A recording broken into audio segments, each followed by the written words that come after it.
Hello and welcome to another episode of Soap Goes to the Oscars. This is episode 33. And the movie I watched this time is 42nd Street. This is the seventh movie I've watched from the 1932 to 33 Oscar ceremony, which took place on March 16th, 1934. This one was on Tubi, so it was free.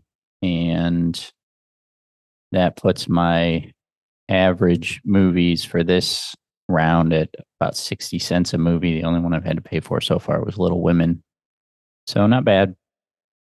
7 movies for 423. I think I may have to rent the final movie, Cavalcade, but I think that maybe 2 more movies I'll have to rent.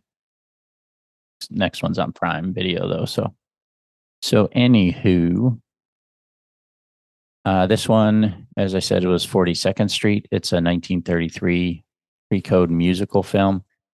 And I got a beef with these quote unquote musicals. I complained about a couple of the other ones with that Maurice Chevalier guy, where there's not really that much music. There's like 1 or 2 songs in the whole movie. In this one, they were preparing for a musical the whole time. And then at the end, they had a few songs. So I don't know. It's weird to me that they call it a musical.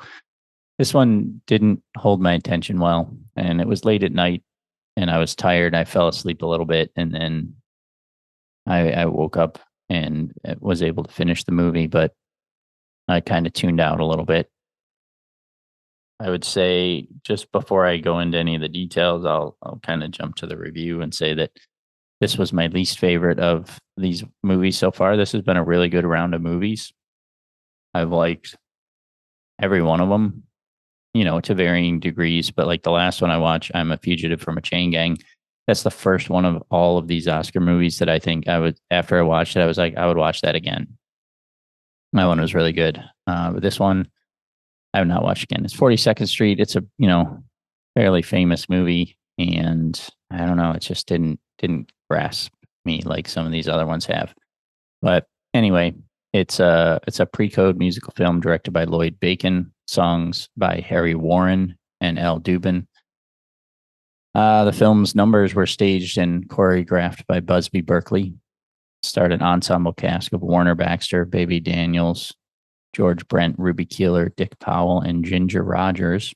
This was adapted from the 1932 novel of the same name by Bradford Ropes. The screenplay was written by Ryan James and James Seymour, with uncredited contributions by Whitney Bolton. And the story revolves around a cast and crew rehearsing for a Broadway show at the height of the Great Depression. 42nd Street was one of the most successful motion pictures of 1933, earning almost $1.5 million at the box office. At the 6th Academy Awards, the film was nominated for Best Picture. 1998, 42nd Street was selected for preservation in the National Film Registry as being culturally, historically, or aesthetically significant. In 2006, the film was ranked number 13 on the American Film Institute's list of greatest musicals of all time. Really? A stage adaptation made its Broadway debut in 1980, winning 2 Tony Awards, including Best Musical. So I chuckle there because, like I said, there was like a couple of songs at the end, and they did like, the Busby Berkeley dance numbers where they shoot from above and you see all the dancers in like circles dancing around, and that stuff's cool. But I would not call this movie a musical. The setting is 1932. Great Depression's going on, obviously. Some Broadway producers are putting on a show of Pretty Lady, starring Dorothy Brock, who's supposed to be like a big star at the time. And she's involved with one of the financiers of the show, but she's got some issues. They hire a guy to direct, and it's got to be his last show because, as Dr. Warren, he continues his life of this high pressure profession. He's gonna die. So he's got a lot of pressure on him, and it was the most pressure I've ever seen on anybody. He just basically screamed at everybody the whole movie. And, they go through, they should just show a bunch of ladies and, having them hike up their skirts so they can see their legs. And as this says, there's a few casting couch innuendos and there's like a new girl that, just coming to town, and it's got a lot of the tropes that we know now, for this type of movie or for a show type of movie. And it was fine. There wasn't anything really wrong with it. It just wasn't, I don't know, it didn't really grab me.